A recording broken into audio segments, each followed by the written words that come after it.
Salut à toutes et à tous, c'est Niki et bienvenue pour cette nouvelle vidéo. Aujourd'hui on va parler de la Xbox Series X et de la PS5 qui vont sortir prochainement en fin d'année. Qui va gagner la prochaine guerre des consoles lancée par Microsoft et Sony? On va voir ça tout de suite, générique.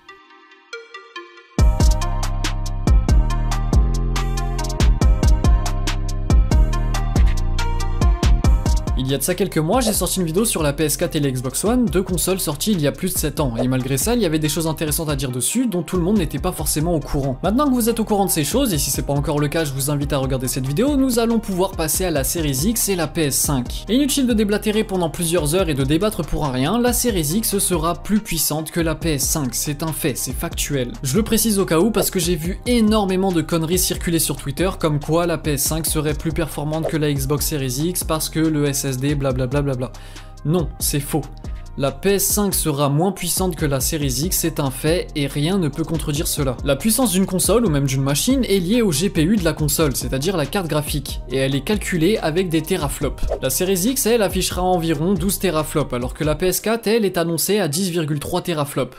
On peut voir qu'il y a quasiment 2 teraflops d'écart entre les deux consoles, et croyez-moi, c'est vraiment beaucoup, parce que dans le monde des PC, c'est tout simplement une carte graphique à l'autre. On peut notifier le même écart avec la RTX 2060 de chez Nvidia et la RTX 2070 du même constructeur. Si vous vous posez la question quant aux différences de performance entre les deux cartes graphiques, sachez qu'une RTX 2070 peut creuser un écart de 20 fps, c'est-à-dire 20 images par seconde en calcul, par rapport à la RTX 2060. Et 20 images par seconde, c'est vraiment beaucoup. Mais cet écart de puissance, c'est pas tant problématique que ça. Ce qui est plus problématique, et là c'est vraiment dégueulasse et on en revient à ce qui était dit dans la précédente vidéo, c'est que Sony ont entre guillemets menti sur la puissance affichée par la console. Dans la vidéo sur la PS4 et la Xbox One, je vous avais dit que la PS4 était un gouffre technologique qui était horrible. Cette console avait énormément de mal à se refroidir et du coup, malgré qu'elle était plus puissante, elle n'arrivait pas à être plus performante parce qu'elle chauffait énormément et du coup ça faisait perdre des performances à la console. Pour la PS5, c'est pas exactement pareil puisque Sony ont trouvé une solution, mais c'est une solution qui fait perdre de la puissance brute à la console. Avant que le design de la PS5 soit annoncé, il y avait des rumeurs comme quoi celle-ci avait beaucoup de mal à refroidir et chauffer énormément. Et finalement ces rumeurs,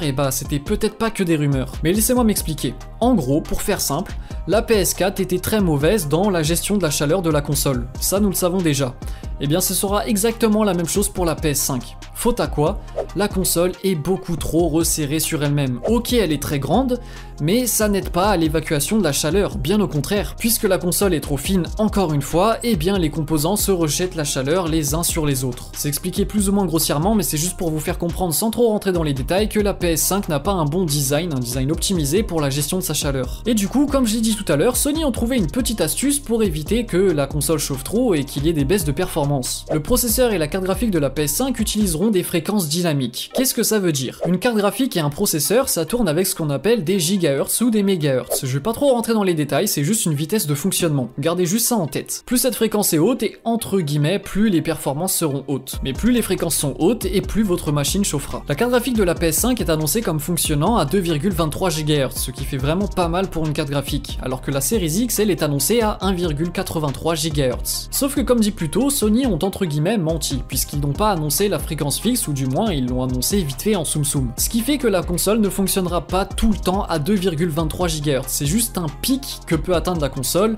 et c'est tout. Dans la réalité, on ne sait même pas à combien de gigahertz va se stabiliser la console, puisque Sony ont rien annoncé à ce niveau-là. La Series X, elle, on sait qu'elle tournera à 1,83 GHz plus ou moins, quoi qu'il arrive, mais pour la PS5, on ne sait pas du tout. Le fonctionnement de cette fréquence variable en gigahertz est plutôt simple à comprendre. En gros, pour faire simple, dès que la console commence à chauffer un peu trop, la fréquence va diminuer pour en demander un peu moins à la console et ainsi chauffer un peu moins. Sauf que comme dit plus tôt, dès que la fréquence baisse, les performances baissent aussi. Et c'est du coup pour cette raison qu'on passe de 10,3 teraflops à 9,2. Et croyez-moi, c'est vraiment pas une bonne nouvelle pour la PS5. Au final, avec cet entre guillemets mensonge, on ne se retrouve pas avec un écart de 2 teraflops, mais pouvant aller jusqu'à 3 voire 4 teraflops, c'est-à-dire la différence entre une RTX 2060 et une RTX 2080. Et en reprenant le calcul effectué plus tôt, l'écart pourrait se creuser avec jusqu'à 40 images par seconde en jeu, mais ce n'est pas tout. Les deux consoles sont annoncées comme compatibles au ray tracing grâce à l'architecture RDNA 2 de AMD. Une carte graphique est composée de cœurs, et c'est ces cœurs qui vont faire absolument tous les calculs que vous allez demander à votre machine machine pour ensuite jouer à votre petit jeu vidéo favori. Le truc c'est que pour afficher du ray tracing, il faut des cœurs plutôt spéciaux. Chez Nvidia on appelle ces cœurs spéciaux des Tensor RT. On sait pas encore comment ils vont s'appeler chez AMD, mais c'est pas super important en soi. Du coup on va pas continuer à les appeler des cœurs spéciaux, ça veut rien dire, on va les appeler les ray tracing cores. Tout ce qu'il faut garder en tête c'est que plus vous avez de Tensor RT ou plus vous avez de cœurs, plus votre carte graphique va être entre guillemets puissante et va pouvoir faire plus de calculs et ainsi afficher plus d'images par seconde. Et plus vous avez d'images par seconde sur votre écran, plus votre jeu va être fluide. Vous avez peut-être entendu dire que la Series X et la PS5 seront compatibles à 120 images par seconde sur certains de leurs jeux. C'est-à-dire que les jeux qu'ils lanceront s'afficheront à 120 images par seconde et croyez-moi c'est vraiment très fluide. Et du coup le problème c'est que la PS5 n'aura pas autant de ray tracing core que la Xbox Series X. Et comme dit plus tôt, moins de cœur c'est moins de puissance, et moins de puissance c'est moins de performance. Pour être un peu plus précis et moins technique, prenons un exemple qui est sorti il y a pas longtemps et qui est tout à fait officiel. Dernièrement a leak une liste de jeux sur PS5 qui allait tourner avec un certain nombre d'images par seconde. Le truc c'est qu'on a vite vu qu'il y avait très peu de jeux qui tournaient à 120 fps, c'est-à-dire 120 images par seconde sur PS5. Et ça c'est tout à fait normal puisque encore une fois la Series X est beaucoup plus performante. Comme dit dans la précédente vidéo, la Xbox One chauffait moins que la PS4. Et sur cette nouvelle génération, ça va être encore le cas. Le design de la Xbox Series X est beaucoup plus optimisé à la gestion de la chaleur que celle de la PS5, ça se voit à l'œil nu. Qui fait qu'en plus d'être beaucoup plus puissante de base, elle sera aussi beaucoup plus performante. Et ça va se ressentir directement dans l'expérience utilisateur et dans les retours SAV. La PS4 c'était une console qui avait énormément de problèmes matériels et la PS5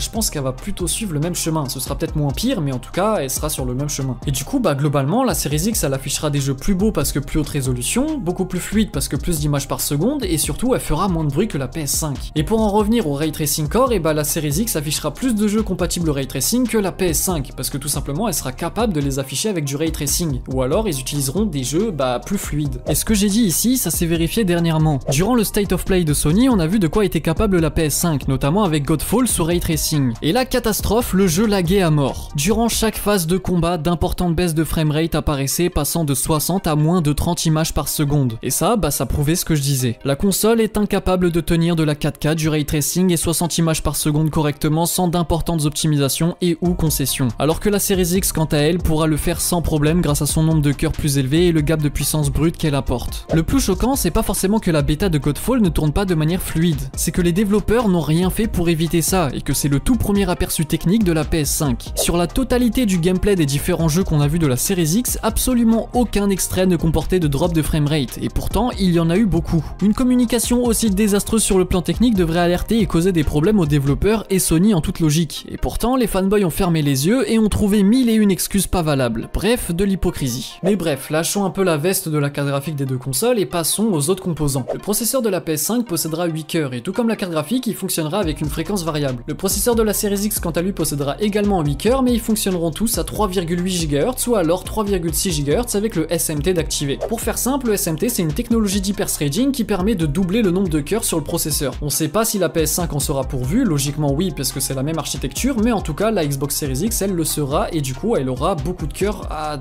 utiliser tout simplement. Quant à la mémoire, les deux consoles ont 16 Go en GDDR6 et on pourrait se dire qu'ils sont du coup à égalité mais c'est pas du tout le cas. La mémoire de la PS5 aura un bus de 256 bits alors que celui de la Xbox Series X aura un bus de 320 bits. Globalement la mémoire vidéo ça fonctionne avec une largeur de canal exprimée en bits et plus ces bits sont nombreux, sont grands et plus les performances seront hautes. Mais ce n'est pas tout puisqu'en plus d'avoir une largeur plus grande, la mémoire de la Series X fonctionnera avec une bande passante beaucoup plus élevée que celle de la PS5. Les 16 Go de mémoire de la PS5 fonctionneront avec une bande passante de 448 Go par seconde, ce qui est déjà vraiment beaucoup. La Series X quant à elle aura deux bandes passantes différentes. Les 10 premiers gigas fonctionneront avec une bande passante de 560 Go par seconde alors que les 6 restants fonctionneront avec une bande passante de 336 Go par seconde. Alors du coup, qui a l'avantage là-dessus? Et encore une fois la Series X. Petite hypothèse de ma part, les 10 Go seront alloués aux jeux vidéo alors que les 6 restants eux seront alloués au système, c'est-à-dire à l'OS, au système d'exploitation. Et si c'est ça, c'est vraiment smart parce que les jeux vidéo eux auront besoin d'une bande passante beaucoup plus élevée que le système d'exploitation. Ce qui fait que en plus du fait que la mémoire chauffera moins, elle sera aussi plus efficace. Mais bref, ça c'était pour la carte graphique, le processeur et la mémoire. Maintenant parlons du stockage qui a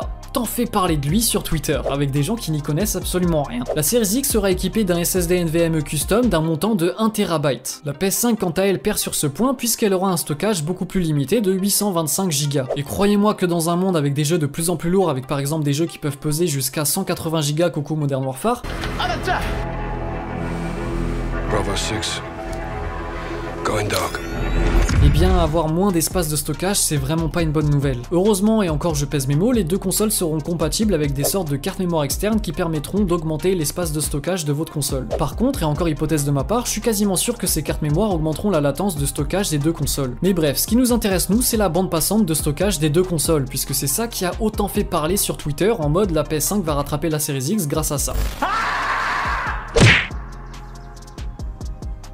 C'est faux. Oui, effectivement, la bande passante des entrées I/O de la PS5 sont largement plus élevées que celles de la Series X, mais ça rattrape pas un gap de performance ou même de puissance. Sachez une chose, qu'un SSD soit plus performant qu'un autre ne garantit pas que la machine sera plus performante ou plus puissante, ça veut juste dire que les temps de chargement en jeu ou même sur le système d'exploitation seront moins élevés. Et encore, ça ne garantit même pas que la PS5 aura des temps de chargement moins longs que la Series X ou aura des temps de latence moins élevés. La Series X tournera entre 2,4 et 4,8 Go par seconde, ce qui est déjà énorme. Nos SSD modernes, il y en a beaucoup qui ne vont pas jusque là. Et la PS5 c'est carrément le double, on est entre 5,5 et 8 Go par seconde, c'est vraiment énorme. Et pourquoi j'insiste là-dessus? Tout simplement parce que ça ne garantit pas que cette telle vitesse soit effective, c'est-à-dire qu'elle soit utile pour la console. C'est bien d'avoir des vitesses très élevées, mais est-ce que la console et les jeux qui seront développés pourront accéder à ces temps de vitesse ultra élevés? Ça c'est pas tout ce qu'il y a de plus sûr, et même si c'est le cas, la différence sera de seulement quelques secondes tout au plus. Quoi qu'il en soit, et en reprenant ce que j'ai dit plus tôt, des vitesses I/O plus élevées ou des bandes passantes plus élevées sur la mémoire de stockage, ça ne garantit pas des performances plus grandes en jeu. La PS5, malgré cet avantage, aura toujours autant de mal à tenir autant d'images par seconde que la Series X et à afficher autant de jeux avec du ray tracing. Je trouve ça quand même dingue l'hypocrisie qui résulte de cette guerre de consoles, venant de joueurs débiles qui n'y connaissent rien. Ok, ça peut se comprendre, mais venant de journalistes censés être pros. Oser dire que la Series X ne sera pas plus performante à cause de la vitesse I/O d'un SSD, c'est vraiment une honte, car à ce niveau-là, ça revient carrément à mentir aux joueurs en plus d'être de mauvaise foi. C'est comme si j'avais deux PC, un premier avec une RTX 2060 et un SSD NVMe ultra rapide et un second avec une RTX 2080 et un vieux disque dur de 5400 tours par minute. Je sais au prime abord, ça n'a aucun sens, mais passons. Imaginons qu'il y ait une guerre communautaire entre ces deux PC, ça n'a toujours aucun sens, et que des personnes censées être spécialisées disent que le premier PC est bien plus performant et bien meilleur sur le plan technique, alors que le second est mieux ventilé, a un meilleur GPU, un meilleur CPU, une mémoire plus rapide et j'en passe, ce qui fait qu'il détruit largement le premier PC sur le plan technique. Passer de 90 FPS à 130 FPS en jeu, croyez-moi, ça fait une très grosse différence, peu importe ce que vous dites sur la vitesse de la mémoire de stockage. Bref, tout ça pour dire que tout le cinéma qu'il y a eu sur Twitter autour de ces bandes passantes, et bah c'est vraiment que dalle, mais vraiment que dalle. Tout ce que j'ai envie de dire, c'est que la PS5 sera largement moins puissante et performante que la Series X, et ça va lui causer beaucoup de problèmes sur les jeux qu'elle développera. Des jeux moins beaux, des jeux moins fluides, une console qui fait plus de bruit, une console qui va consommer potentiellement plus.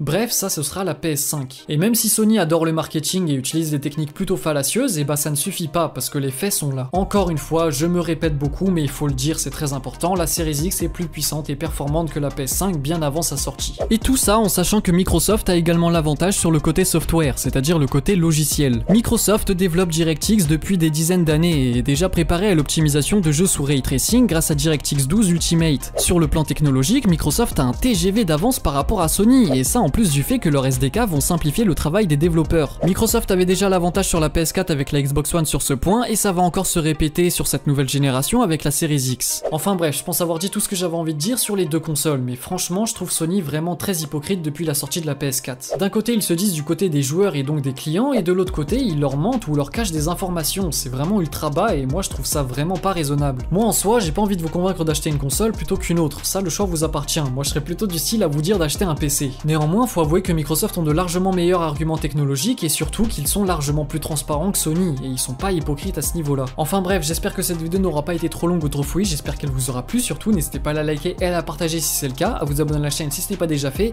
et en attendant une toute prochaine vidéo, je vous dis ciao tout le monde.